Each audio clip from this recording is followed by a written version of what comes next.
જય માતાજી, જય મુગલ. હું તમારો અકાબા ગઢવી. અત્યારે હું પ્રોગ્રામમાંથી આવ્યો. રાતે 12 વાગે મને ખબર પડી કે આયર સમાજનો એક વ્યક્તિ અમારી મા ભગવતી સોનવેબાને ગાળું દેતો હોય એવો મેં વિડીયો જોયો. સવારના 7 વાગ્યા છે. જને જ મોઢામાં નાખ્યું નથી. હું જે કહેવા જઈ રહ્યો છું, કદાચ કોઈ કલાકાર આ બોલી જ નહીં શકે, કારણ કે એની માટે પાછી મરવાની તૈયાર રાખવી જોઈએ, તો જ આ બોલાય એમ. એટલે આયર સમાજ આની ખાસ નોંધ લેજો, અકાબા ગઢવીની.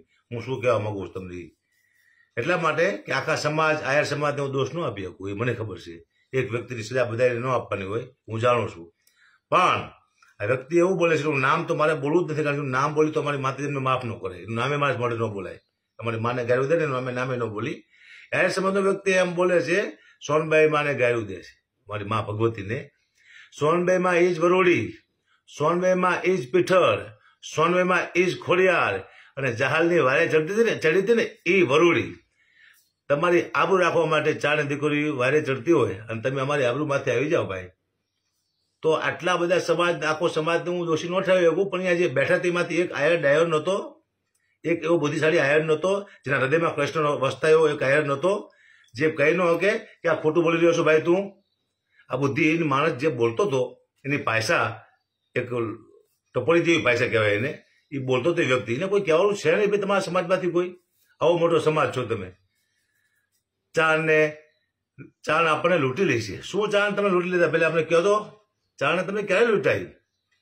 પ્રોગ્રામમાં આવી ચાણ અમને લૂંટી લે છે આપણે વખાણ કરી કરીને. મેં 50 પ્રોગ્રામ કર્યા છે આયર સમાજના. કેટલા? 50. 2 લાખ રૂપિયા લે છે. કોઈ 50,000 રૂપિયા ઉપર આપ્યો આવ્યો અમને. અમે લૂંટી લઈશી તમને. આ વ્યક્તિ આવું બોલતો, આખો સમાજ કોઈ તમે કહી ન હોય કે એને વ્યક્તિને કે આવો ચાણ વિશે બોલાય નહીં. અને આનું કારણ શું છે? અમે ગઢવી કલાકાર તમારા વખાણ કર્યા ને ત્યારે તમે અમારી મા સુધી પહોંચ્યા ને ભાઈ. વખાણ કર્યા ત્યારે આ વ્યક્તિ તમારા સમાજનો જે અમારી માને ગાળ્યું દે છે, તમારા વખાણ કર્યા ત્યારે ને. હું ગઢવી સમાજના કલાકારને કહું છું કે જોઈ વિચારીને બોલજો ભાઈ. બધાને વિનંતી કરું છું, હાથ જોડીને ગઢવી સમાજના કલાકારને, કે કોના વખાણ કરવા એ મહત્વનું બને છે. બધાના વખાણ ન કરાય. આ રાજપૂત સમાજ મને યાદ આવે છે. સ્ટેજ માથે મસ્કરીઓ કરી છે, રાજપૂત સમાજની હાંસી ઉડાવી છે મેં. ઘણા શબ્દ કીધા છે. એક શબ્દ કોઈ રાજપૂત સમાજ મારા સામે બોલ્યો નથી. ઇજ્જત કરતા એ લોકો ઇજ્જત કરી શકે. તમે શરમ ન આવી આવું બોલતા? તમને કુળદેવી અમે આપી છે, તમે જેની પૂજા કરો છો ને, પીઠળ, વરુડી, ખોડિયાર, એ અમારી દીકરી છે. તમે એને ગાયું દેતા હોય તો એના ફળા છે ને પધરાઈ દેવાય, તમારે રખાય નહીં. કારણ કે જે માન ગાયું દે ને જે વ્યક્તિ, આ જે વ્યક્તિ બોલ્યો એના કુટુંબને હું કહું છું કે તમે જો કદાચ પૂજા કરતા હોય અમારી કુળદેવી, અમારી દીકરીની ચારની, તો એ ફળાને પધરાઈ દેજો. તમે લાયક નથી. જે માન તમે ગાયો દેતા હોય ને પૂજા ન કરે તમને. અમે તમને કુળદેવી આપી, તમે શું આપશો અમને ભાઈ? અમે તમને માં આપી, તમે અમને શું આપશો ચારણોને? તમે જીમ ફાયમ બોલો ચારણો વિશે. કોઈ આમ આ વ્યક્તિનો કોઈ સમજા, આખા સમાજમાં એક ડાયો માણસ નથી. એ તો જવા દો, ચાણે બોલ્યો ત્યારે જવા દો. બોલ્યા પછી એક વિડીયો આયરનો નથી આવતો કે આ ખોટું બોલ્યો છે એમ.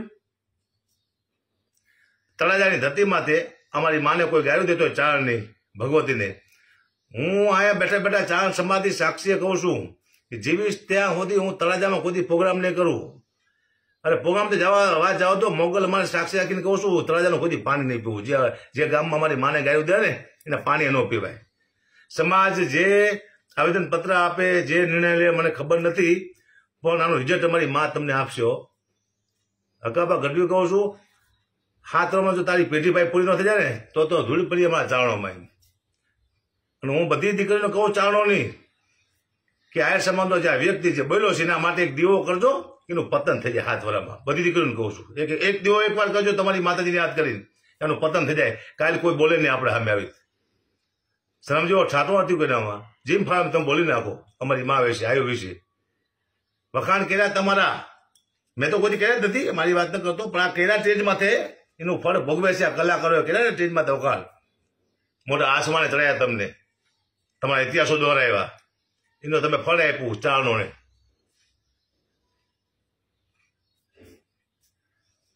કૃષ્ણ પરમાત્મા તમારો ઈષ્ટદેવ છે.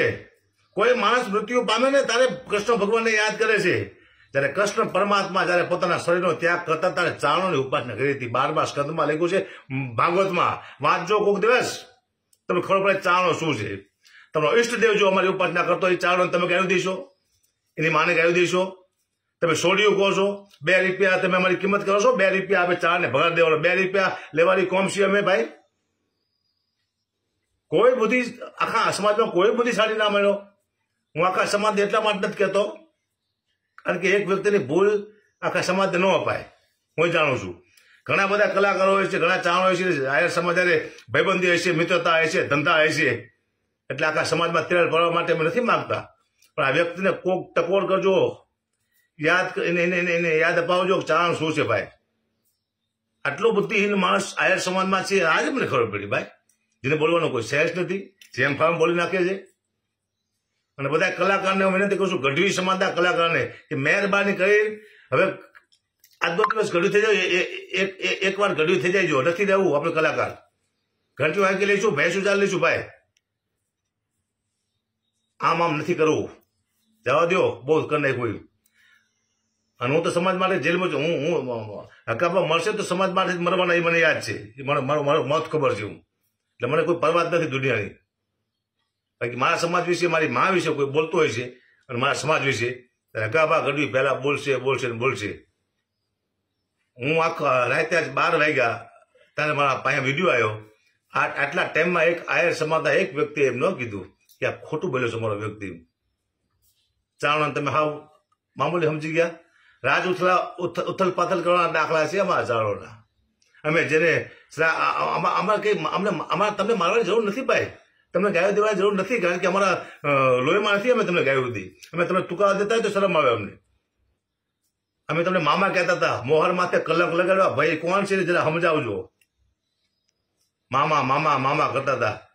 પાણુપા આપણું પોતાનું છે, આ કઈ લેવા નથી, કઈ વાંધો નહીં. અને તમે કહો ગઢવી લૂંટી લે છે. શું ભાઈ તમને લૂંટ લીધા અમે? સમાજને હું કહું છું તમે આ વિદ્યાની નોંધ લેજો. હલો, જે તમારા સમાજમાં જે વ્યક્તિ બોલ્યો તળાજામાં, એને તમે જરા એને સમજાવજો ભાઈ, યોગ્ય નથી.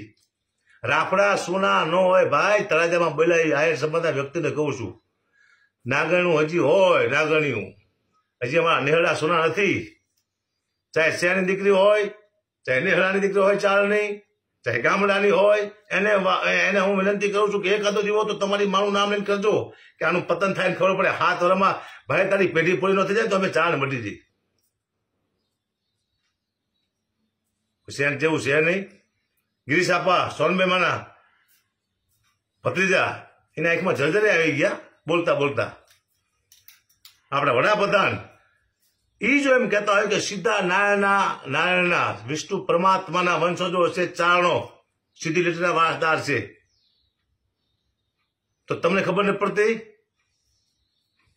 આટલા સમાજ છે, કોઈ અમારો અપમાન થાય, રાજપૂત હોય, બ્રાહ્મણ હોય, પટેલ હોય, કોળી હોય, ભરવાડ હોય, રબારી હોય, આ સમાજમાંથી કોઈ અમારું અપમાન કર્યું નહીં.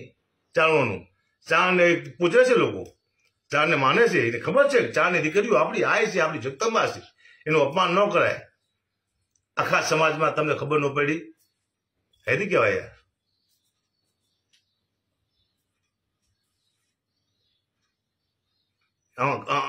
મને એમ થાય છે કે અત્યારે હું છરી ખાલ દઉં મારા પેટમાં એવું મને થાય. અત્યારે થાય ને કે અમારી માને તમે ગાયું દીધી છે, છોડ્યું કીધી દીકરી હોય જગતા એને સકાલ લો ને સાહેબ તો તમારો ભાવ સુધરી જાય.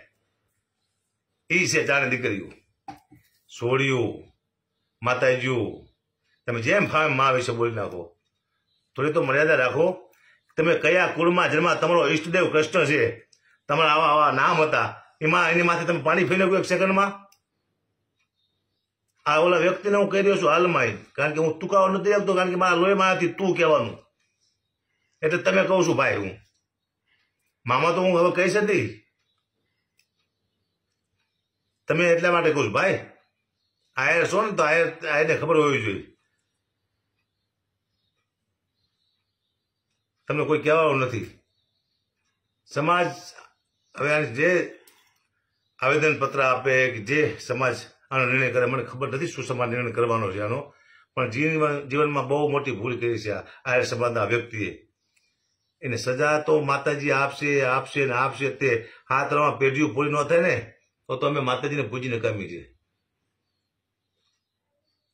એટલે સમાજ, આયર સમાજ, આ મારા વિડીયોની ખાસ નોંધ લેજો. ચારણ સમાજ તો મારો જોવાનો જ છે આ વિડીયો હમણાં હું મૂકી દઉં ફેસબુક, યુટ્યુબ પાસે. આખી દુનિયા ભલે જોતી હોય, દુનિયાને ખબર તો પડે કે આવો એક સમાજ છે જેમાં આવા માણસો રહે છે જેને બોલવાનું ભાન નથી. આખો સમાજ તો અહીંયા હાજર ન હોય, હું માનું છું કે સમાજનો કોઈ વાગ નહીં, પણ અહીંયા જે બેઠા તેમાંથી કોઈ ડાયો માણસ નતો બુદ્ધિશાળી, બધાનું મગજ બેન મારી ગયું. તો એક માણસ ન બોલી શકો કે ભાઈ બંધ થઈ જાય, આવું ન બોલાય.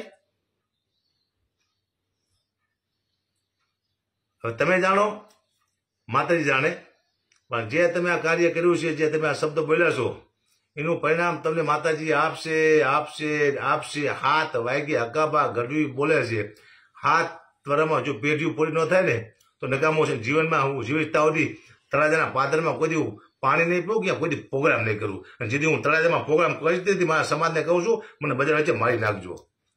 હકાબા ગઢવી બોલ્યા પછી ફરતા નથી. અરે હાય હાય હાય, તમારા જેવા વ્યક્તિ આવું બોલે, બહુ બહુ એટલે બહુ દુઃખની વાત છે. જેને તમે મામાની ઉપમા આપી, મોરમાં ત્યાં કલંક ચડાવી દીધું. ભાઈ તમે તો ક્યાંથી આવ્યા છો ને, શબ્દમાં કોઈ શું બોલું ખબર નથી. હું તમારા ઈષ્ટદેવ વિશે અમે બોલશું તો તમે સહન કરી લેશો ખરા? ઈષ્ટદેવને તમારા અમે બે શબ્દ ખરાબ બોલી તમે સહન કરશો? નહીં કરો. તો અમને હક છે, અમારી મા વિશે તમે ના બોલ્યા કોઈ. અને હું કલાકાર છું જ નહીં, હું તો ચાણ છું, મારે ચાણ તરીકે દેવાનું, ચાણ તરીકે મરવાનું છે. પ્રોગ્રામ તો હું ઘંટીઓ આપશું, નહીં મળે તો કોઈ છે. અને આજે મારો પ્રોગ્રામ છે કચ્છમાં, અહીંયાથી આયર સમાધાન ગામડા છે, ત્યાંથી જ જવાનો છું. પહેલા આ વિડીયોમાં તમને એમ લાગે હવે જરાક ખોટું બોલ્યા છે, તમે મને પાછા ફોન કરજો. આયર સમાજને કહું છું, આ વિડીયોમાં એક પણ શબ્દ મારો ખોટો લાગે તો મને ફોન કરજો. હજી સુધી એક આયર સમાજના એક વ્યક્તિને બોલે આવો મોટો સમાજ છે કે ચાની દીકરીને અપમાન ન કરાય, એની ભગવતીને તમે પૂજો છો, એ ફળા હે ને ન કરે. તમે ભાઈ સાચો લાગતો હોય તમને કે ભાઈ સાચું બોલ્યો છે તો ફળા પધરાઈ દેવાય, તમારે પૂજાય નહીં. એ ગાયું છે ને સોનભાઈ નથી દીધી, તમે પૂજો છો, વરોડી છે, પીઠળ છે, ખોડિયા છે, એને ગાયું દીધી માની લીધું તમે. જય માતાજી, જય મોગલ, જય સોનભાઈ માં.